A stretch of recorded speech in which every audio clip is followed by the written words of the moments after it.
नमस्कार, स्वागत है आपका आपके अपने YouTube चैनल फतेहपुर टेक्नोलॉजी में। हम हैं आपके दोस्त, आपके होस्ट, आपके टीचर अरविंद सिंह। आज हम लोग उत्तर प्रदेश डीएलएड प्रथम सेमेस्टर का 5वां सब्जेक्ट स्टार्ट कर रहे हैं, सामाजिक अध्ययन, जिसको 4 भागों में बांटा गया है।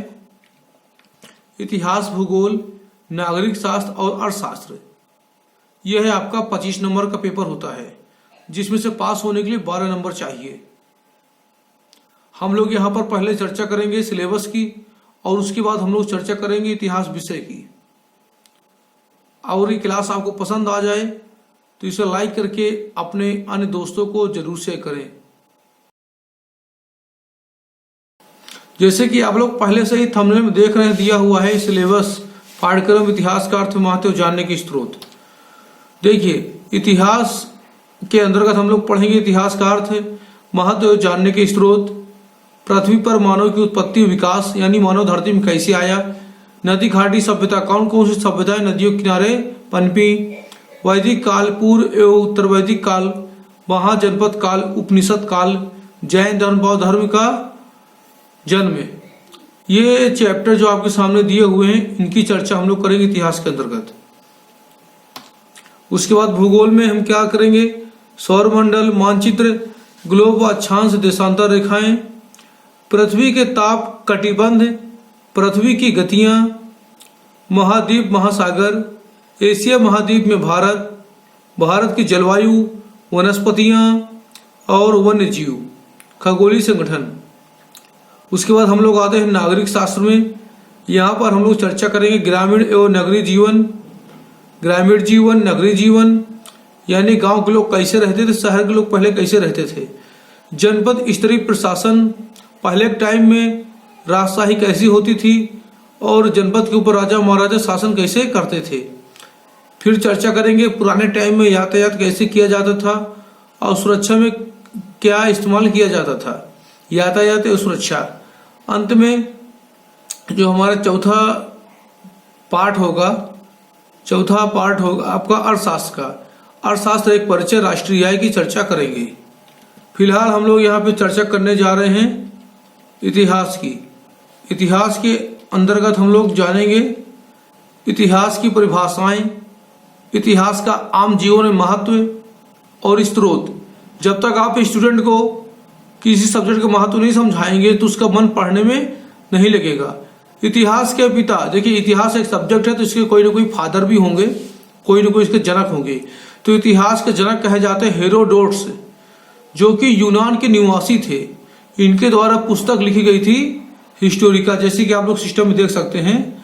इनके द्वारा हिस्टोरिका पुस्तक लिखी गई थी, जिसमें भारत और फ्रांस के बीच संबंधों को दर्शाया गया है कि प्राचीन काल में भारत और फ्रांस के कितने घनिष्ठ संबंध थे।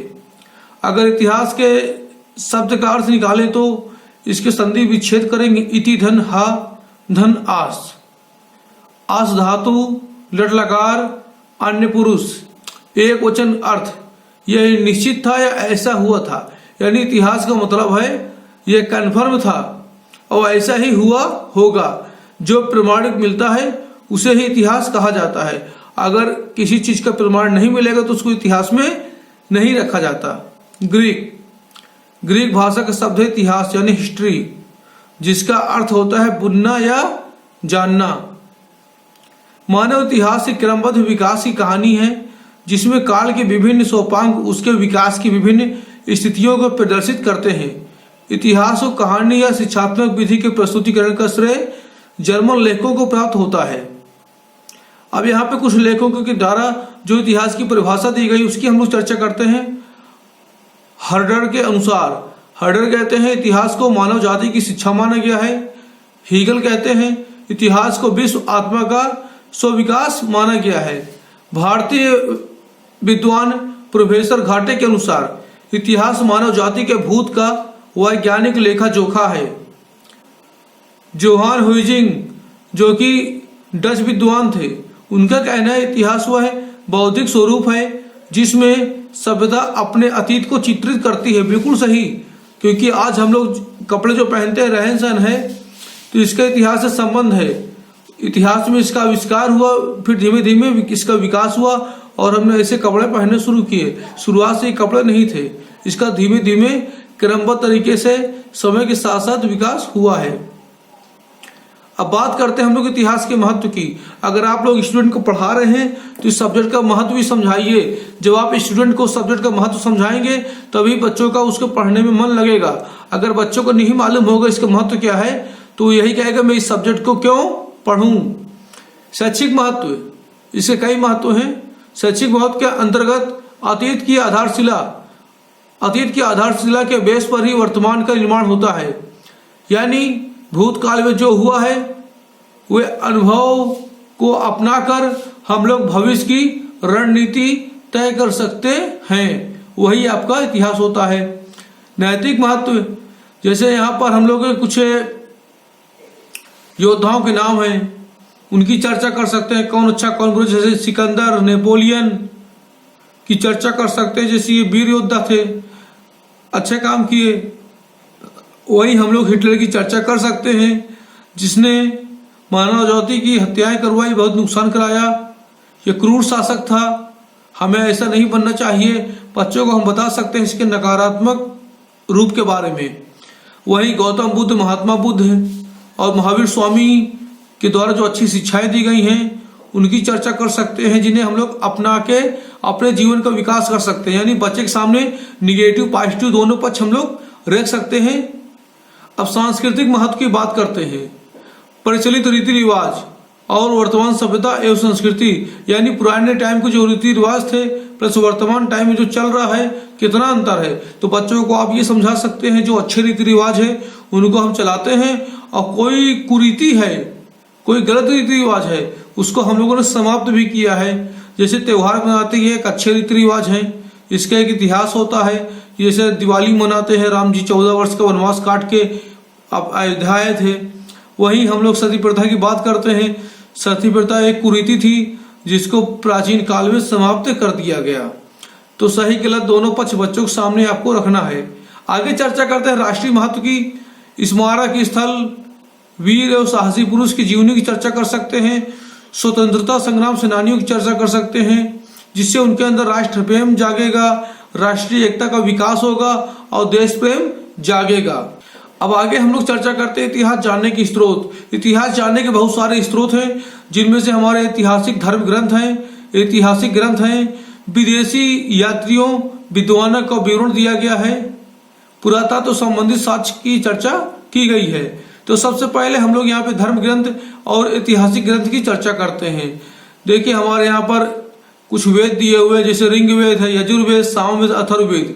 हमारे 4 वेद होते हैं, ऋग्वेद, यजुर्वेद, सामवेद, अथर्ववेद। ऋग्वेद पहला वेद है और सबसे अंतिम वेद अथर्ववेद है।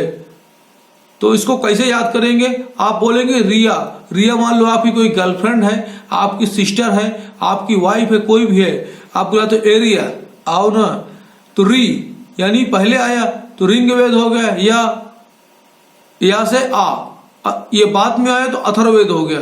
आप रिया से याद कर सकते हैं, रिया, ऋग्वेद प्रथम वेद, आ अथर्ववेद अंतिम वेद। ऋग्वेद में 10 मंडल हैं, ये सबसे प्राचीन वेद है। इसमें 1028 सूक्तियां हैं और 10,462 ऋचाएं हैं। इसमें 9वें मंडल में सोम देवता का वर्णन किया गया है।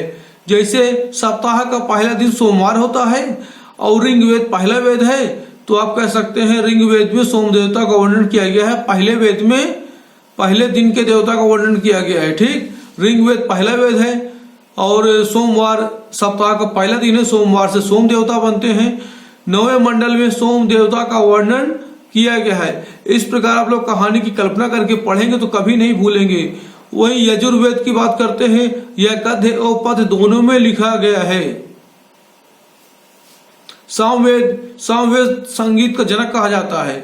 इसको कैसे याद करेंगे? सा से सामवेद, सा से संगीत, सामवेद संगीत, साम संगीत, यानी शाम को संगीत सुनना अच्छा लगता है, तो सामवेद संगीत का जनक है। आगे हम लोग बात करते हैं अथर्ववेद।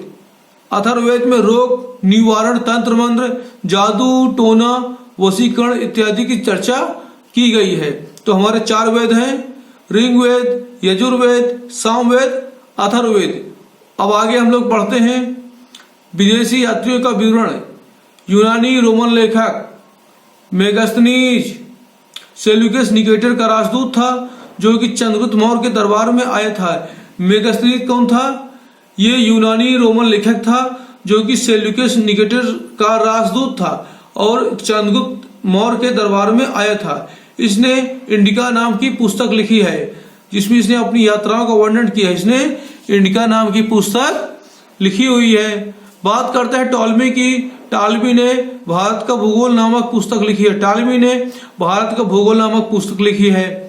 थोड़ा थोड़ा बच्चों को बता सकते हैं। हेरोडोटस ये इतिहास का पितामह कहा जाता है।